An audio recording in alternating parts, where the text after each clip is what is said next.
Hey, don't try what you're about to see at home. We're what you call experts. That's right. We do this for a living. On this episode of MythBusters, we're taking you out to the ball game. I want to see you take a full swing and that beanie still stay on your head. Legendary pitcher Roger Clemens joins the MythBusters All-Stars for a baseball special. Fastball is like watching a dart go, man. It's beautiful. And we reveal the physics of a ball in flight. Sweet! We're going to touch base with 4 big myths and answer once and for all some of baseball's burning questions. Step up to the plate with Adam and Jamie. That is a bat. That's not a broomstick. And find out, does cork in your bat give you more clout? That's the hit! And can you hit a ball so hard that the hide comes clean off? Wow. Meanwhile, Carrie, Tori, and Grant discover if a humid ball is harder to hit. Nice. Woo! And does sliding into base actually slow you down? Wow, that looked like it hurt. Who are the MythBusters? Adam Savage and Jamie Heineman. Gets me all worked up just looking at it. That was beautiful! Between them, more than 30 years of special effects experience. That was heavy. Joining them, Grant Imahara, Jamie makes it look so easy when he does it. Tori Belleci, Somebody order some exploding pants? and Carrie Byron. High explosives and electricity. Woo! They don't just tell the myths, they put them to the test.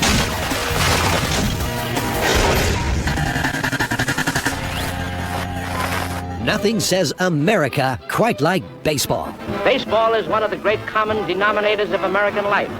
When game time rolls round, there are no social barriers. Hot dogs and home runs, base sliding, and big hits. For decades, it's been the country's national pastime. And so you guys figured it'd be the perfect arena for the MythBusters to take a swing and a myth.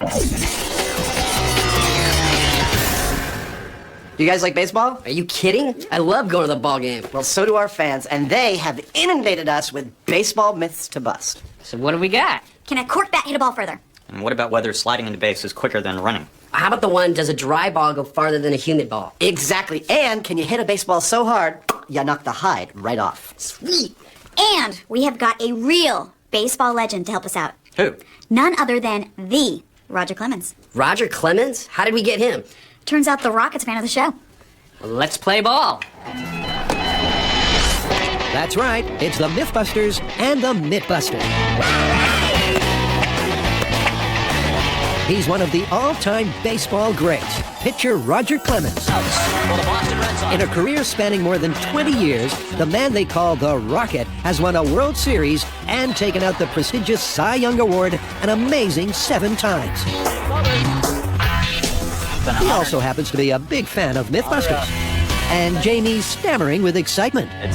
I'm speechless to have the Roger Clemens here helping us deal with these baseball issues. Later in the show, we'll study the mojo of the throw and answer once and for all the age-old question. Can a baseball really slide and curve? Or is it just an optical illusion? I'm going to try and give it my best out here so you can tell what this baseball actually does with these high-speed cameras. We'll return to Roger later. In the meantime, our first baseball myth's a real corker. Man, how great is it to have Roger Clemens helping us do baseball myths? Yep, can't wait to see him do his stuff. Well, our first myth is a total classic, the corked bat. What's a cork bat about? Here's the idea. You drill a hole in the end of a normal regulation Major League Baseball bat, you put some cork in there, you plug it back in with wood, and that bat is all of a sudden able to hit balls a lot farther. Is that legal in baseball? It's ever so slightly totally illegal. Huh. You bet it's illegal. In 2003, the baseball world was rocked when star slugger Sammy Sosa's bat split during a game, exposing a cork core. He claimed it was a practice bat he picked up by mistake, but Sosa was immediately ejected from the game and suspended for 7 matches. What do you think our general plan is? Well, we get a bunch of bats, figure out how to cork some of them, and see which one will hit a ball further. Yeah, I think we should remove the human element from this as much as we can. Let's make a machine that swings the bat at the exact same speed every time. Yeah, and while we're at it, we need to do the same sort of thing with the ball, only we can use a cannon instead of the swinging machine. You know what? I'm thinking that we've already built everything we need to test this myth for previous episodes. We don't need to go out anywhere. It's all right here in the shop. Yeah, a few modifications maybe, but they'll work. Excellent. Ladies and gentlemen, it's a MythBusters first. No blueprint diagrams, no time-consuming builds. this baseball myth will be totally off the shelf. Cary Grant and Tori built a sword swinging rig when they were doing sword cutting a sword. That's perfect for swinging a baseball bat. And 2, Jamie and I already built an air-powered cannon. That is so wrong. Which is perfect for throwing baseballs at speeds well up to the supersonic range, I think. Now, a Roger Clemens fastball fizzes towards the batter at between 90 and 100 miles per hour. There we go. But Adam and Jamie will go for a more average fastball speed, about 80 miles an hour. Let's just quickly try 7 psi. The air pressure required to do that is around 7.5 pounds per square inch. At 7.5 psi. here we go. 79 miles per hour. Close enough. Next, gotta get the batting rig into the swing of things. I'm going to swing this bat on high-speed camera, and we're going to measure how fast it is and calibrate this machine so it swings the bat just as fast. Adam's clean swing clocks 62 miles per hour. That equates to air pressure of 70 psi. Okay. All they have to do now is cork some bats. But baseball authorities don't want us to show exactly how that's done. And as Adam tampers with the timber, he's wondering if this whole quirky cork caper isn't a case of mind over matter. Since 1970, 6 major league hitters have been caught using a corked bat. Kind of makes you wonder if there's something to it. Well, the act of corking a bat does remove some weight, but if you want to swing with a lighter bat, there's nothing in the regulations that prevent you from just going and getting a lighter bat. Then why do it? Well, to a major league hitter, the psychological advantage may be huge. If you believe your bat has special power, you may be more likely to get that hit. And that could be the difference between being struck out or making a home run. Exactly. Testing baseball myths with cannons and robots. Isn't that so, MythBusters? Something's going to go someplace where it shouldn't. We're going to have mayhem and destruction one way or another. Yeah. Oh, but what the heck? It's all in the name of science. Later in this baseball special, the rocket launches. You know it's good when the catcher doesn't catch it. And next, when robots rebel. Tori, Cary, and Grant get the drop on a controversial baseball myth. Wow, good bouncing. It's the MythBusters Baseball Special, and the next myth's hot off the fan site. I've got a really cool baseball myth. This one is all over the internet. All right, let's hear it. Well, the idea is if you keep your baseballs in a humidor, like the thing that you keep your cigars fresh with, that it makes it really hard to hit a home run with. Yeah, I saw this one on our website, and according to the fans, at one stadium in particular, once they started keeping their balls in a humidor, the number of home runs went down dramatically. For years, the Colorado Rockies' home ground in Denver had the highest home run rate in the majors. But since they started storing baseballs in a humidor, the run rate has dried up. Is there a link? Well, to test this myth, I think first off, we're going to need to build a humidor and stick some baseballs in it. You know what we should also do is dry out a set of baseballs so that way we have something to compare to. So before we go to the park and start hitting balls around, I think what we should do is set up a small-scale experiment in our shop. We'll drop both the dry balls and the humid balls from the same height and see which bounces higher. It's a good idea. Out in the car park, the guys set up to get the drop on this baseball myth. You're going to be dropping from a height of 125 inches, so it's like 10 and a half feet. They'll drop 10 balls. The first 5 have spent 2 weeks locked in an old fridge with a dehumidifier, which cut humidity to just 10%.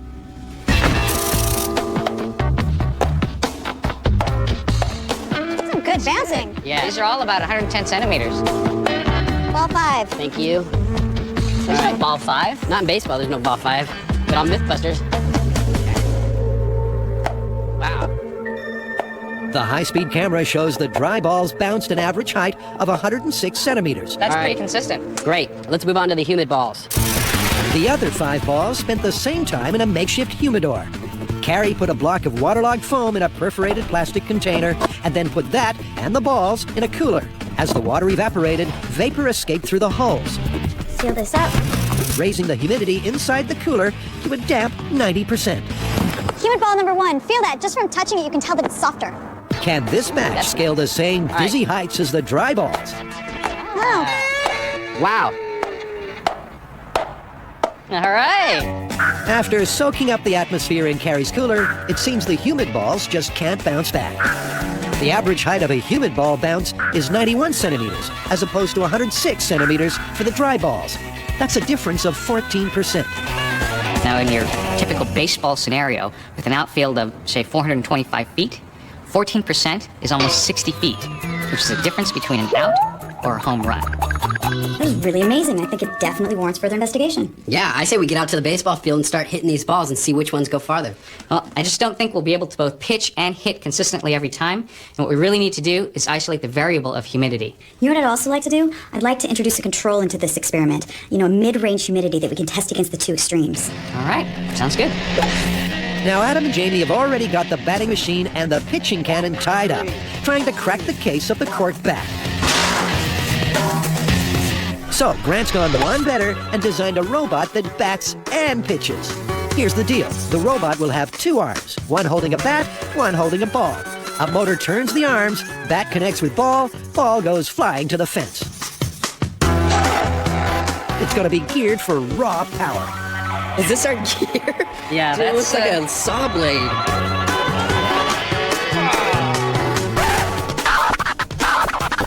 The robot batter's wired up. Grant gives it the juice. 3, 2, 1.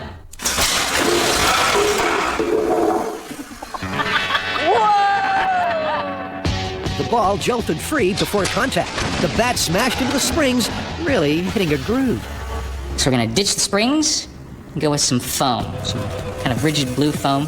When the bat comes through, it'll hit the ball and break the foam, not breaking the bat. Hopefully this will work.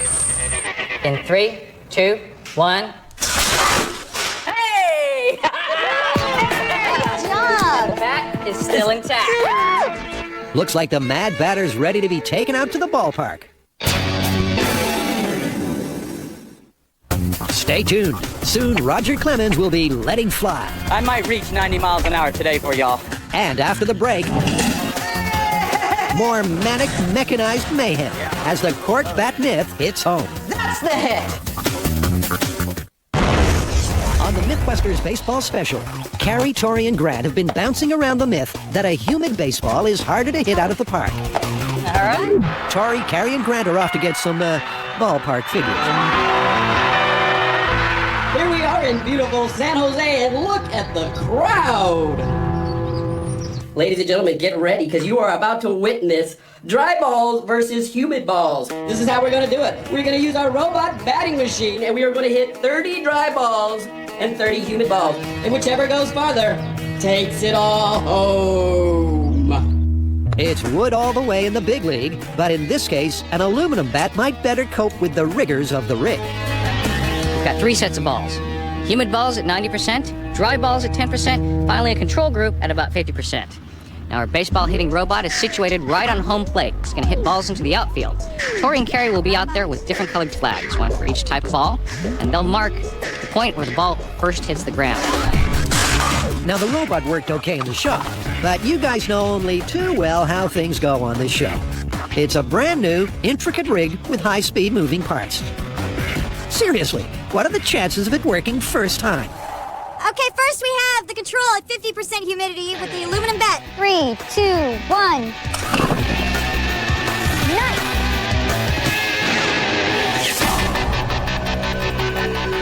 Well, I'll be. Far from striking out, the mad batter's striking those balls as clean as Babe Ruth himself. One small step for man, one giant leap for mankind.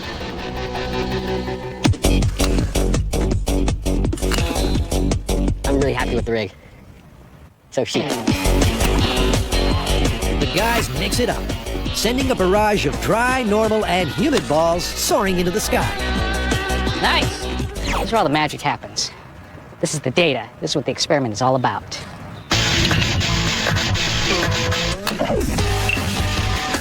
With no wind to affect the flight of the ball, test conditions are perfect. And already, Grant can see a pattern developing. Yellow flags, which are the most humid balls, are closer to home plate. The control balls, which are pink, are a little bit further out. And out here in the outfield, the dry balls, which are the red flags, are the furthest out. Still too early to call, but I think this might be a trend. That's good. They're starting to group together. Like some medieval war machine, the rig keeps kissing leather till the ammo runs out. There's definitely a pool of yellow, pink, and red flags. That means that the humid balls didn't go as far. Then comes the control at 50% humidity, and the furthest with a 10% humidity, dry balls all the way at the outer edge. And that totally agrees with our small-scale tests. Yeah, it's a spread of plus or minus 15 feet.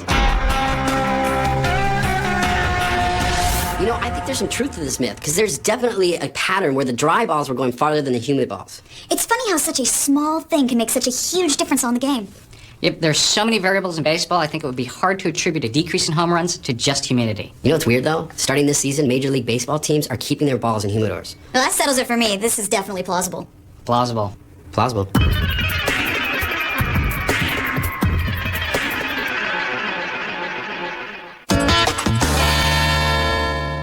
Meanwhile, Adam and Jamie have been putting a cork in it.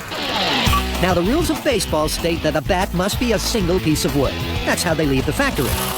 But in the search for more spring, some players hollow out bats, replacing wood with cork. But does cork equal clout? I'll just let Adam explain. The heart of this experiment is a timer. One that fires the ball, one that swings the bat. Here's how it started. I release the safety, I click this. This sends electrical signals all the way down here. Follow me. To our bank of air tanks, which we built for the Pirate Special Cannon. These two solenoids are activated by that timer. They activate these valves, releasing all the air from these tanks into the bottom of this barrel, in which is one of these balls in a sabot. The ball starts traveling down the barrel. As the ball travels down the barrel, a second electrical impulse activates this quick release on a valve, which releases this bat, which is on a spring on this cylinder here, swinging all the way around. Hopefully, at the very moment the ball is leaving the barrel, hitting the bat right at the point of impact we want, capturing it on high-speed camera, knocking it out of the park, and answering our question once and for all. The reason we're doing it this way is we need to isolate the effect of the cork. Now, if the bat is swinging at the same speed each time and the cannon is firing the ball at the same speed each time, the only variable here is the corked bat, and that should make it really obvious if the corked bat is providing extra spring. First, a regulation uncorked bat. I'm going to fire both of these things at precisely the same second. Okay. The tricky part of this experiment is the timing. The ball will be flying at 80 miles per hour, and the bat swinging at 60 miles per hour, for a combined collision speed of 140 miles per hour. If Adam's timing is out, even by a couple of milliseconds, the two won't connect. In 3, 2. Strike one. Cannon and Robot weren't in sync, but never fear, the game's not over yet. High speed says that we've dialed into our correct batting speed. The mechanical bat is swinging just as fast as I was able to, 62 miles an hour. However, the ball is showing up to the party 141 milliseconds early. Adam tweaks the timer. I've delayed the ball by 141 milliseconds. Everybody ready? In 5, 4, 3. Hey! We hit it! Woo! This time, Adam's timing was spot on, but the ball rocketed off the bat and smashed a chunk out of the scale. The guys reset. Go. That's the hit! This batting robot's really got its eye in. That was another good hit. Yeah. Oh. It hit one side of your shop and then the other. Oh, there it is. It's in the armature wire. That's great. Now that we've seen a number of hits with a regulation bat, what the high-speed camera is telling us is that the ball is consistently leaving the cannon at 80 miles an hour, which happens to be about the speed of the Roger Clemens pitch. It's also leaving the bat once it gets hit at 80 miles an hour. The next thing we need to do is test how fast it leaves the bat when the bat is corked. If it leaves faster, that'll answer our question. 3. That was a hit. That was a hit. The ball is over here. And the bat is still there. So, with any luck, that's data. The ball is coming into the bat at about 80 miles an hour, but it is leaving that bat at half that speed, at about 40 miles an hour. Remember, when they tested the regulation bat, the ball was arriving at 80 miles per hour and leaving at almost the same speed. Try again. That looked like a beautiful hit. That looked like a perfect line drive back towards your welder. That's perfect. That's as good as our best one with a non-corked bat. Our earlier data points with the normal uncorked bat had the ball leaving the bat pretty much at exactly the speed it was going towards the bat at. And both of our good data sets on the corked bat, it's leaving at half the speed. Loading your lumber with lightweight cork poses two problems. The bat might be lighter and easier to swing, but reduced weight means less energy delivered to the ball. Also, instead of adding extra spring, the cork actually absorbs some of the impact. Those two factors add up to blunted batting ability. A ball hitting a cork bat is going to leave that bat at a slower speed than a ball hitting a regulation unmodified bat. I mean, they made this thing to hit a ball really efficiently. I don't think it warrants any modification. Looks like this baseball myth's been knocked out of the park. Guess what? What? I made a commemorative plaque for this myth. Corked bat, okay. Well, you know, one way or another, it looks like the guys that got caught using a corked bat got themselves suspended for nothing. Yeah, you know, while our sample size might have been small, our results were totally unambiguous. And every time a ball came off the corked bat, it was coming off at half the speed that it was off of a normal bat. Yeah, far from acting like a spring, it was a lot more like a sponge. I gotta say, this one is totally busted. Total. It's busted.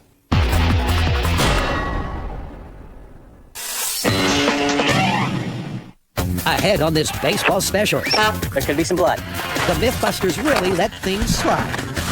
Leave it all in the field. My blood, my teeth. But up next, Roger Clemens unleashes his arsenal so we can take a close look at the physics of a ball in flight. We do a lot of crazy stunts in this show, but none of it is stuff you should try at home. On this MythBusters baseball special, it's time for Rocket Roger Clemens to step up to the plate. I might reach 90 miles an hour today for y'all. Roger's agreed to throw his whole taxonomy of pitches for us while we shoot it with the high-speed camera from several angles, and that really ought to allow us to break down what's going on from a physics perspective with each of these pitches. The team is hoping to use the high-speed camera to unravel the mojo of the throw. But to warm up that famous arm, the Rocket first puts some pitches in front of Adam and Jamie. Room service is right there. It's like somebody bringing you breakfast in the morning. I'm gonna put it right there. You can't miss it. You can close your eyes and hit it.